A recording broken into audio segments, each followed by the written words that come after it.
So friends, आज हम पढ़ेंगे गणेश्वर सभ्यता। ठीक है, इससे पहले मैंने आपको बता दिया है कालीबंगा सभ्यता के बारे में, हड़प्पा सभ्यता, प्राक हड़प्पाकालीन सभ्यता के बारे में पढ़ चुके हैं और आहट सभ्यता के बारे में भी मैंने वीडियो बना चुकी हूँ। और आज हम पढ़ने जा रहे हैं गणेश्वर सभ्यता। ठीक है, मैंने ये भी आपको बता दिया है कि इसमें से किस तरह से क्वेश्चंस बनेंगे जब भी आप सभ्यता पढ़ने बैठें। जैसे हम पढ़ चुके हैं पहले हड़प्पा सभ्यता, ठीक है, प्राक हड़प्पा सभ्यता, कालीबंगा, आहड़, ये सभ्यता पढ़ चुके हैं हम पहले। ठीक है, तो आप कंपेयर करके चलें, ये सभ्यता में ये था तो इस सभ्यता में क्या होगा, ठीक है ना, उस सभ्यता में ऐसे था। ठीक है ना, मैंने आपको बता दिया पुराने वीडियोस में, मैंने आपको ये भी बता दिया है कि इसमें से क्वेश्चंस कैसे पुटअप होंगे। तो अभी हम पढ़ रहे हैं गणेश्वर सभ्यता। ये कहाँ पनपी थी, मतलब इसकी उत्पत्ति, ओरिजिन कहाँ हुआ था? सीकर जिले के नीम का थाना कस्बे में कुछ दूरी पर गणेश्वर नामक स्थान पे ये पनपी थी। ठीक है, तो सिंधु सभ्यता को जो तांबा प्राप्त होता था, वो कौन सी सभ्यता से प्राप्त होता था? गणेश्वर सभ्यता से प्राप्त होता था सिंधु सभ्यता को तांबा। 99% जो तांबा है वो यहीं से प्राप्त हुआ था। ठीक है, इसके उत्खननकर्ता कौन है? R C. Agrawal and Vijay Kumar. Okay, तो इनसे उत्खननकर्ता जरूर आपको ध्यान होने चाहिए कि उत्खननकर्ता कौन है? आर.सी. अग्रवाल एंड विजय कुमार। कहाँ पनपी है? सीकर जिले में। ठीक है, गणेश्वर नामक स्थान पे कौन सी नदी के किनारे? कांतली नदी के किनारे। ठीक है, ये जरूर आपको ध्यान रखना होगा। 2800 ईसा पूर्व से पहले का काल है इसका। ठीक है, उपनाम इसके ताम्रयुगीन सभ्यताओं की जननी।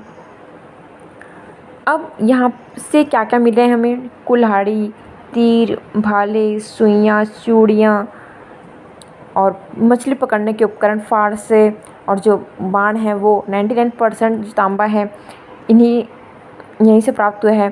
तांबे की खाने, खेजड़ी में तांबे की खानों से तांबा प्राप्त कर उपकरण बनाए जाते थे।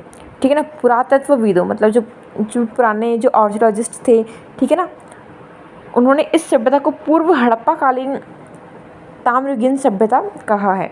यह ताम्रयुगीन सभ्यताओं में सबसे प्राचीन है, मतलब जितनी भी ताम्रयुगीन सभ्यताएं हैं उनमें सबसे पुरानी कौन सी है?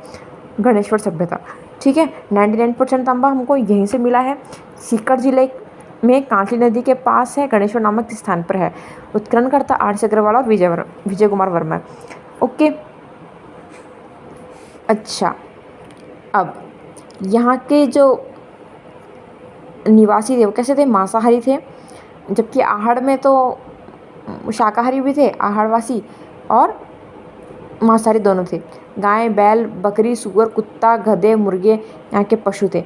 ठीक है ना, लघु पाषाण उपकरण, माइक्रोलिथ्स भी प्राप्त हुए। लघु पाषाण मतलब पत्थरों के छोटे छोटे टुकड़े मिले हैं। तो हमको इससे ये पता चलता है कि जो मनुष्य था भोजन संग्राही अवस्था में था, मतलब वो भोजन बनाना सीख रहा था कि कैसे भोजन बनाऊं मैं, कहीं से मुझे भोजन मिल जाए। ठीक है ना, तो उस स्टेज में था।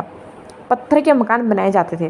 ठीक है ना, उसमें भी आहड़ सभ्यता के अंदर भी स्फटिक जो था पत्थर, उसकी बहुतायत मिली है।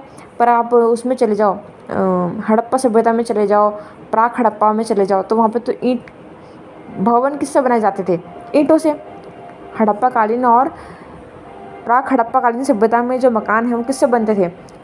कच्ची ईंटों से। ठीक है ना, और आहड़ में चले जाओ तो उसमें स्फटिक के पत्थरों का प्रयोग हुआ है। इसमें पत्थर या मकान बनाए जाते थे, मिट्टी के छल्लेदार बर्तन। ईंटों के प्रयोग के प्रमाण नहीं मिले हैं। इससे पहले की जो हमने 2 सभ्यताएं पढ़ी है, कौन कौन सी? प्राक हड़प्पाकालीन और हड़प्पाकालीन सभ्यता, उनमें तो ईंटों का प्रयोग हुआ है। फिर आहड़ सभ्यता पे आ जाओ, उसमें पत्थरों का प्रयोग हुआ है। इसमें गणेश्वर सभ्यता में ईंटों के प्रयोग के प्रमाण नहीं मिले हैं। अच्छा, आजकल ये बड़ा चल रहा है कि ये भाई क्या नहीं मिला है, वो चीज़ क्या नहीं मिले हैं? ईंटों के प्रयोग के प्रमाण नहीं मिले हैं। ये इंपॉर्टेंट है, जो नहीं वाले जो क्वेश्चन है ना वो जरूर याद रखना। पत्थर के बांध बनाने के प्रमाण मिले हैं, मतलब जो पानी का जो स्रोत होगा वो पत्थर के बांध होंगे इस सभ्यता में, गणेश्वर में। ठीक है ना, आहड़ में क्या था वहाँ पे? आहड़ में जो था वो अर्धचक्र पद्धति थी, ठीक है ना। 15 फीट से 10 से 15 फीट गहरा खड्डा खोद के उसमें से पानी निकालते, वो आहड़ में था। और उसमें चले जाओ आप गणेश्वर सब उसमें चले जाओ आप सॉरी हड़प्पा सभ्यता में चले जाओ, तो वहाँ पे क्या थे, नदी और बांध थे। यहाँ पे क्या मिलेंगे हमको, पत्थर के बांध किस में मिल रहा है हमको, गणेश्वर सभ्यता में। तो ये इन तीनों में ये डिफरेंस था, तो वो आपको देखना है। इसे ताम्र संचयी संस्कृति भी कहते हैं। गणेश्वर के उत्खनन से प्राप्त दोहरी पेचदार सिरे वाली ताम्रपिंड इसकी विशिष्टता है, ठीक है। गणेश्वर के उत्खनन से 2 प्रकार की संस्कृति के बर्तन के अवशेष मिले हैं। कौन कौन सी, पूर्व हड़प्पाकालीन संस्कृति के बर्तन, और सेकंड है प्राचीन राजस्थान की संस्कृति व शिल्प कला के बर्तन, ठीक है। तो ये था अपना गणेश्वर सभ्यता। तीनों सभ्यता को आपको देखना है कंपैरिजन करके, ठीक है ना, तभी आपको सभ्यता अच्छी तरह से समझ में आएगी, वरना समझ में नहीं आएगी। टोटल 4 सभ्यताएं हैं फर्स्ट ग्रेड के सिलेबस में, ठीक है। कौन कौन सी, कालीबंगा, गणेश्वर, बैराट, आहड़, ये सभ्यताएं।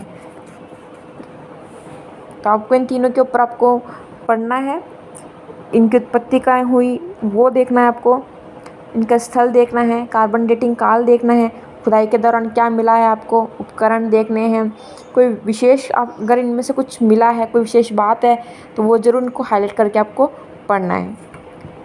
बस इतनी ही थी गणेश्वर सभ्यता, और इतना ही पूछते हैं, तो आपको उसी हिसाब से आपको पढ़ना है। ज़्यादा डिटेल में जाने की ज़रूरत नहीं है, ठीक है। इसमें से इतने ही क्वेश्चंस बनते हैं कि उत्खनन कर्ता बता दीजिए, इसके बारे में सत्य असत्य कथन और जगह का नाम पूछ सकते हैं आपसे, इनसे कार्बन डेटिंग काल पूछ सकते हैं। तो सत्य असत्य कथन आप जब भी पढ़ पाएंगे जब आपको इनके बारे में अच्छी तरह से आपको इनके बारे में नॉलेज होगी, ठीक है।